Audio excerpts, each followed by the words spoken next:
Hello students, स्वागत है आप सबका उनके अपने ब्रेनियक एजुकेशन फ़िज़िक्स चैनल में। आज की इस वीडियो में मैं आपको बताऊंगा इलेक्ट्रिक फील्ड निकालना किसी भी चार्ज रिंग के एक्सिस पर। सही है, और ये पॉइंट कितनी भी दूर हो सकता है और कितना भी पास हो सकता है। ठीक है, तो आज हम इलेक्ट्रिक फील्ड निकालेंगे। अब इसके लिए हमें कुछ बेसिक चीज़ें पता होनी चाहिए। आई होप आप सबको ये चीज़ें बेसिक पता होंगी। और दूसरा, ये वीडियो मैं शेफाली के कहने पे बना रहा हूँ। ठीक है, उस बच्चे को ये चीज़ समझ में नहीं आई थी तो इसको ज़रा ध्यान से देखना। हम यहाँ बेसिकली करेंगे क्या। सबसे पहले हमें कुछ बेसिक चीज़ें पता होनी चाहिए, और बेसिक चीज़ों में सबसे पहले बात ये है कि इलेक्ट्रिक फील्ड। तो आप सबको पता है कि जो इलेक्ट्रिक फील्ड होता है वो किसी भी चार्ज बॉडी की वजह से होता है। सही, जो इलेक्ट्रिक फील्ड है, इलेक्ट्रिक फील्ड ई, वो हमें क्या बताता है? Force per unit charge. और किसी भी अगर यूनिट चार्ज के लिए अगर हम इलेक्ट्रिक फील्ड की वैल्यू निकालें तो जो इलेक्ट्रिक फील्ड होता है उसका फॉर्मूला होता है 1/4πε0 Q/r²। और ये जो r है, ये जो है डिस्टेंस है जहाँ पर हमें इलेक्ट्रिक फील्ड निकालना है। सपोज़ करें यहाँ एक Q चार्ज रखा है, और Q चार्ज से हमें इस पॉइंट यहाँ P पॉइंट पर इलेक्ट्रिक फील्ड निकालना है। तो ये जो डिस्टेंस होगी इसको हम r बोलेंगे, जो Q से लेके P तक की डिस्टेंस होगी। ऑलराइट, तो पहली चीज़ ये आपको पता होगी इलेक्ट्रिक फील्ड का फॉर्मूला। दूसरा ये पता होगा कि इलेक्ट्रिक फील्ड किसी भी चार्ज बॉडी की वजह से बनता है। ठीक है, जैसे यहाँ हमने Q चार्ज की वजह से इसको बनाया था। ऑलराइट, अब इसको हम यहाँ से हटा देते हैं और अपने मेन टॉपिक पर आते हैं। ठीक है, तो यहाँ पर जो हमें दिया गया है वो कोई चार्ज नहीं दिया गया है, वो हमें एक चार्ज रिंग दी गई है। सही है, जैसे कि सपोज़ करें एक ये गोल रिंग है। ठीक है, ये गोल रिंग है और इस पर हमने चार्ज रख दिया। तो चार्ज कैसे रखेंगे? ये पूरी सपोज़ करें पॉजिटिवली चार्ज है, नेगेटिवली भी हो सकती है, ऐसा नहीं है, पर हम कैसा ले रहे हैं इसको? Positively charge ring. ऑलराइट, तो चार्ज डिस्ट्रीब्यूट है इसके हर एक पोर्शन पे, और ये जो Q चार्ज है ये इस पूरी लेंथ पे।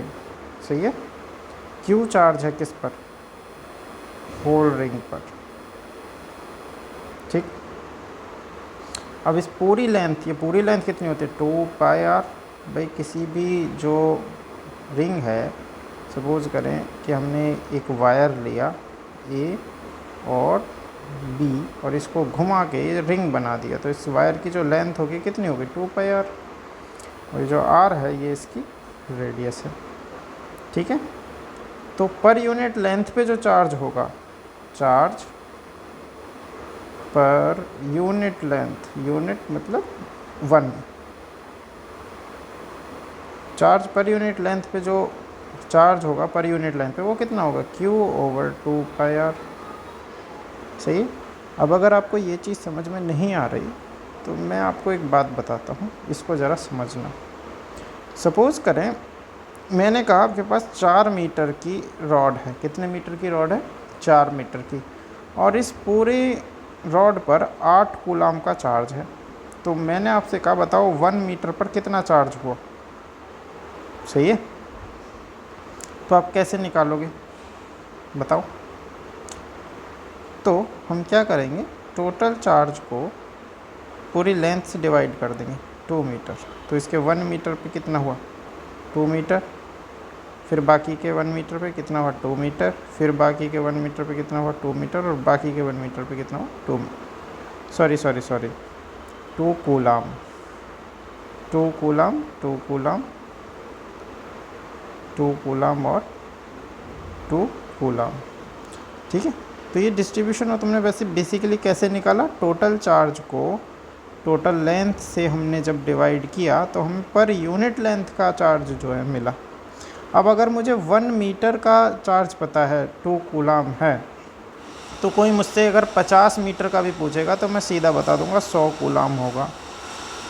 तो 1 मीटर यानी कि यूनिट लेंथ का जो चार्ज निकालते हैं हम, यूनिट लेंथ का चार्ज निकाल के हमें ये फ़ायदा होता है कि हमसे छोटी बड़ी जितनी भी लेंथ का चार्ज पूछा जाए, हमें बस उसमें उसकी मल्टीप्लाई करनी है और हमें चार्ज मिल जाएगा। जैसे अगर हमें 1 मीटर का पता है 2 कूलाम है, तो इससे हम 10 मीटर का भी निकाल सकते हैं, कितना हो जाएगा 20 कूलाम। इससे हम 15 मीटर का भी निकाल सकते हैं, कितना हो जाएगा 30 कूलाम। ठीक है, इस तरह से इससे हम आधा मीटर का भी निकाल सकते हैं, कितना हो जाएगा 1 कूलाम। ठीक है, तो इसलिए हमें पर यूनिट लेंथ का चार्ज निकालने की भी नीड होती है। तो ये कुछ पॉइंट्स थे जो आपको समझाने थे। अब हम बात करेंगे अपने इस डेरिवेशन की। ठीक है, तो 2 पाई आर यहाँ जो था, ये जो 2 पाई आर है ये पूरी लेंथ है, आप समझ रहे होगे इसकी बात को। ठीक है, चलो अब मैं इस सबको मिटा देता हूँ और अपने मेन टॉपिक पे जो है आ जाता हूँ। ठीक,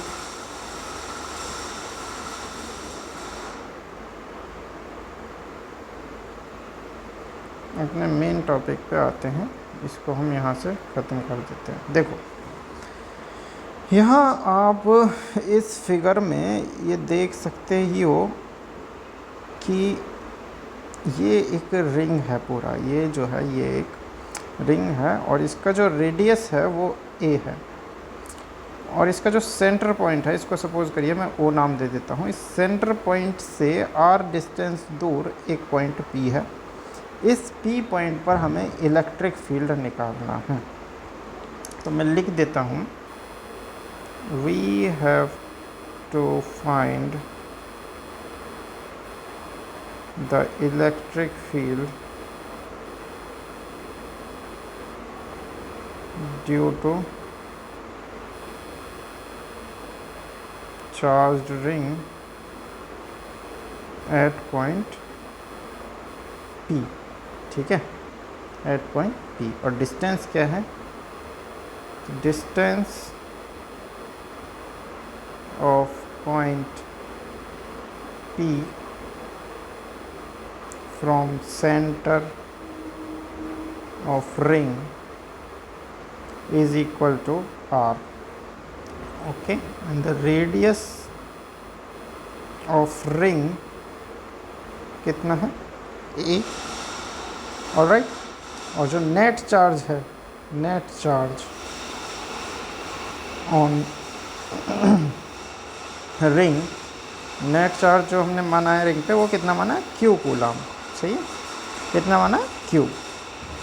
ओ ऑलराइट, अब देखिए यहाँ ये जो नेट चार्ज है, यहाँ से हम सीधा सीधा ये सिस्टम अप्लाई नहीं कर सकते हैं कि E is equal to 1/4 pi epsilon naught. ठीक है, Q अपॉन आर स्क्वायर ये नहीं कर सकते, क्यों, ये पॉइंट चार्ज पर ही लागू होता है, एक बड़ी बॉडी पर लागू नहीं होता। ऑलराइट, तो हम क्या करेंगे, एक सेगमेंट ले लेंगे। वैसे तो आपको इस चीज़ से पहले यूनिफॉर्म चार्ज डिस्ट्रीब्यूशन यानी कि चार्ज डिस्ट्रीब्यूशन पढ़ लेना चाहिए था, बट अगर नहीं पढ़ा है तो कोई दिक्कत नहीं है, तो समझ में आ जाएगा। तो हम यहाँ पर एक छोटा सा सेगमेंट ले लेंगे इस रिंग का, और वो सेगमेंट इतना छोटा होगा कि हम उसे एक पॉइंट चार्ज कंसिडर कर सकते हैं।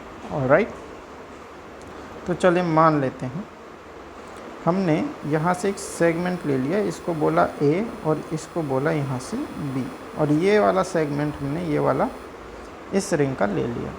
ठीक है, और इस जो सेगमेंट की लेंथ है इसको हमने dl माना। ठीक है, तो let us assume A small segment of length dl। Alright, कितना माना dl, और ये इतना स्मॉल है कि इसे मैं पॉइंट चार्ज कंसिडर कर सकता हूँ, इसको मैं पॉइंट चार्ज कंसिडर कर सकता हूँ। तो यहाँ से मैं निकालूंगा सबसे पहले P के लिए इलेक्ट्रिक फील्ड। तो ऑब्वियस सी बात है कि जैसा हमने फॉर्मूले में पढ़ा है, E इज़ इक्वल टू कितना होता है 1/4 pi epsilon naught Q upon R square. ठीक, अब Q तो मैं ये निकालूंगा कि इस dl लेंथ पे कितना चार्ज है, वो तो बाद की बात है। सही है, तो हमने मान लिया, assume that charge on DL length segment is equal to DQ। ये छोटा सा सेगमेंट है तो छोटा सा ही चार्ज होगा DQ। तो हमारा जो इलेक्ट्रिक फील्ड होगा उसके लिए हमें डिस्टेंस और चाहिए। डिस्टेंस कौन सी चाहिए? डिस्टेंस चाहिए बेटा यहाँ से लेके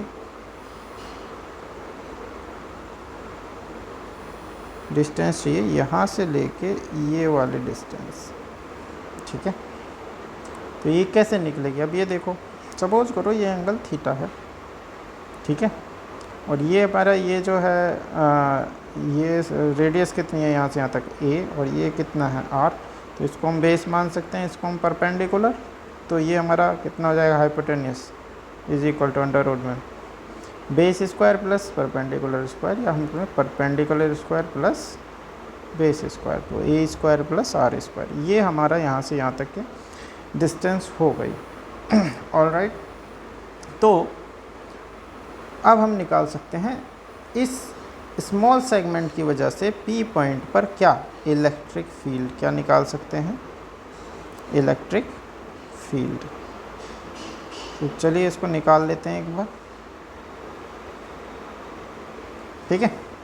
तो निकालते हैं इसको, चलो। स्मॉल सेगमेंट की वजह से इलेक्ट्रिक फील्ड भी कैसा बनेगा? स्मॉल। तो इसको लिखते हैं DE vector is equal to 1/4 pi epsilon naught Q। Q कितना है? DQ अपॉन R स्क्वायर यानी root A square plus R square का whole square is equal to, तो ये हो जाएगा DE vector is equal to 1/4 pi epsilon naught DQ over A square plus R square. Alright, इतना हो जाएगा। अब ये जो हमारा बेसिक सेगमेंट निकला, इस छोटे से सेगमेंट की वजह से हमें इलेक्ट्रिक फील्ड ये मिला है, ठीक है। इस इलेक्ट्रिक फील्ड की डायरेक्शन क्या होगी? सीधी यही डायरेक्शन होगी हमारा, आउटवर्ड, ऑब्वियस सी बात है। अच्छा, अब क्योंकि ये एक रिंग है तो हर एक सेगमेंट का डायमेट्रिकली अपोजिट पॉइंट भी होगा, ठीक है।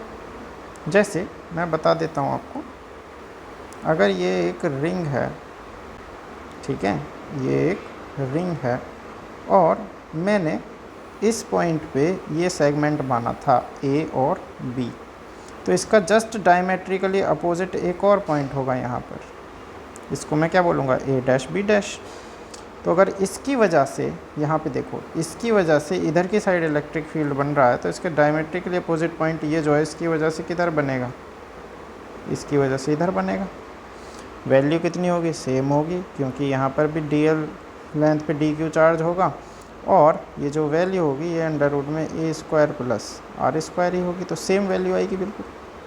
तो जितना DE होगा इतना ही DE भी होगा। ऑलराइट, अब हर एक पॉइंट के डायमेट्रिकली अपोजिट पॉइंट मिलेगा, क्योंकि अगर मैं यहाँ पर कोई मानता हूँ पॉइंट C और D, तो इसके डायमेट्रिकली अपोजिट मुझे यहाँ मिल जाएगा C डैश D डैश। अगर मैं यहाँ मानता हूँ कोई पॉइंट X और Y, तो इसके डायमेट्रिकली अपोजिट मुझे यहाँ मिल जाएगा क्या? X dash Y dash. तो आप समझ रहे हो यहाँ पे क्या चल रहा है?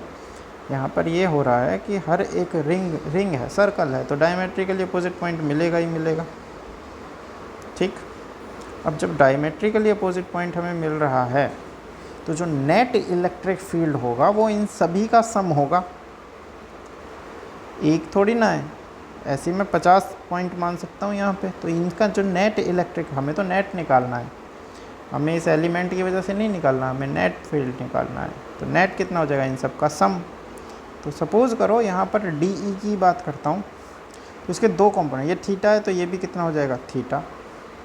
तो दो कंपोनेंट बनेंगे, इस साइड में क्या बनेगा? DE कॉस थीटा, इस साइड में क्या बनेगा? DE साइन थीटा, ठीक है। अब ये जो डायमेट्रिकली अपोजिट है इसकी बात करूं तो इसका क्या बनेगा? इधर क्या बनेगा? DE कॉस थीटा इधर की तरफ, और ऊपर की तरफ क्या बनेगा? DE साइन थीटा, यही बनेगा। तो आप ये देखो कि जो साइन थीटा वाले फैक्टर हैं, सही है, वो तो इक्वल और अपोजिट हैं तो कैंसिल हो जाएंगे, और ये कॉस थीटा वाले जो फैक्टर हैं ये सम के सम हो जाएंगे, ठीक है, ये सबका सम हो जाएगा। ठीक, तो हम यहाँ लिख सकते हैं, सही है, now this electric field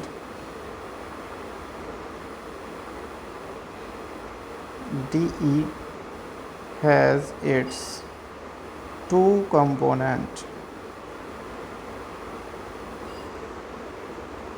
see, as we know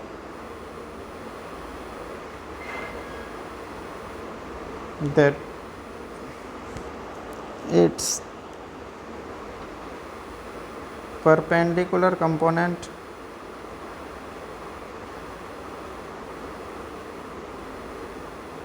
has another equal and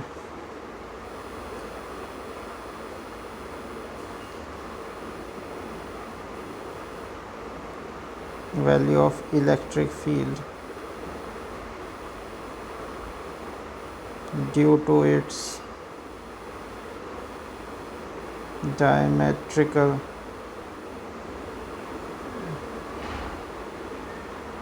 opposite length segment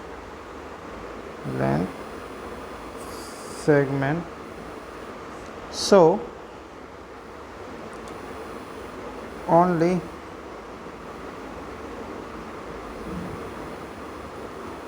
horizontal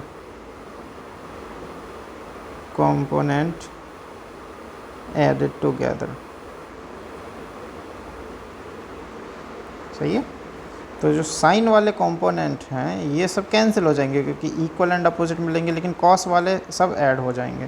suppose करो यहाँ DE1 मिला, DE2 मिला, DE3 मिला, तो नेट जो D होगा, नेट जो इलेक्ट्रिक फील्ड होगा वो क्या होगा, DE1 cos theta plus DE2 cos theta plus DE3 cos theta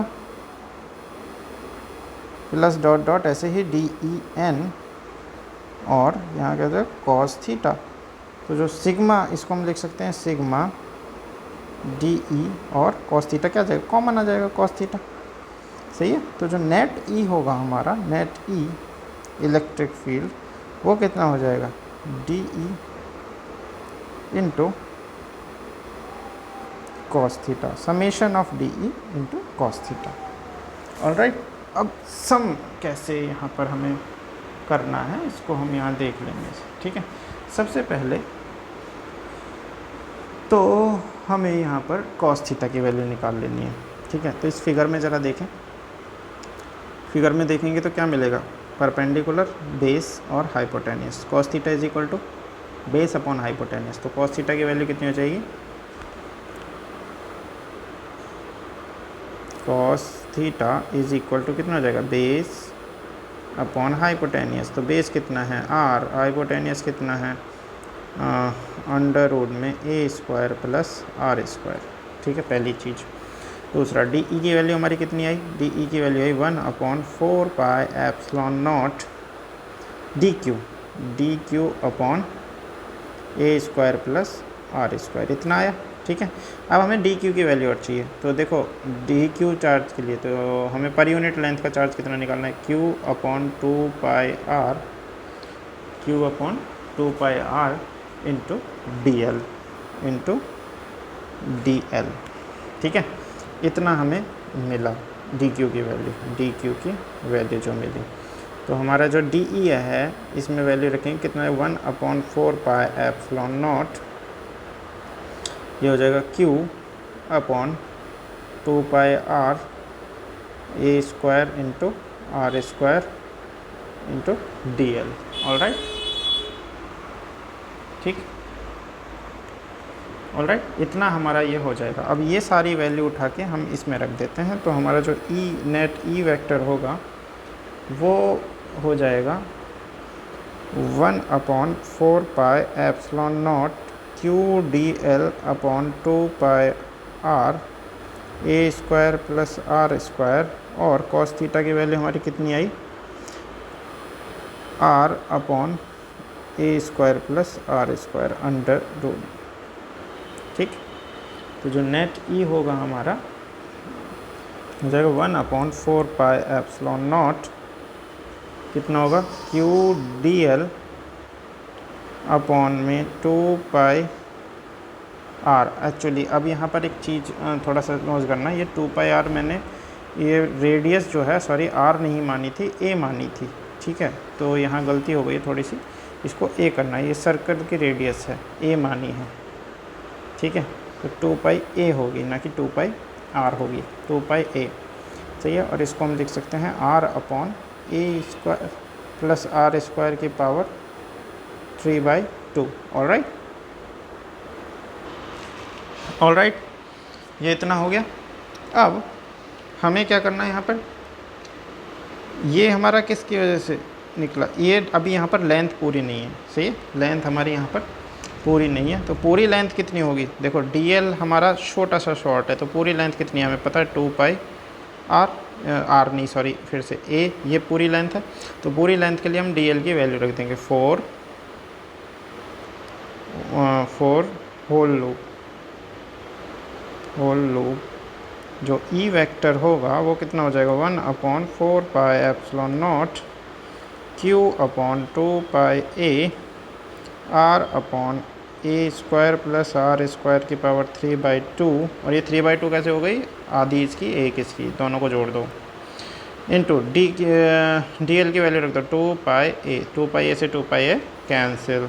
तो जो होल लूप के लिए हमारा ई वेक्टर निकलेगा यानी इलेक्ट्रिक फील्ड 1/4πε0 ये हो जाएगा Q R upon A square plus R square की पावर 3/2। तो ये आपका नेट इलेक्ट्रिक फील्ड आएगा। आई होप आप लोगों को समझ में आ गया होगा। अगर कोई प्रॉब्लम हो तो मुझसे बात कर लेना, मैं दोबारा से वीडियो बनाकर उसको सॉल्व कर दूंगा। इसके स्पेशल केसेस जो हैं हम नेक्स्ट वीडियो में बात करेंगे। All right, thank you. अगर वीडियो पसंद आई हो तो लाइक करना, चैनल अपने दोस्तों के साथ शेयर करना और चैनल को सब्सक्राइब करना। ठीक, ऑल राइट, चलिए।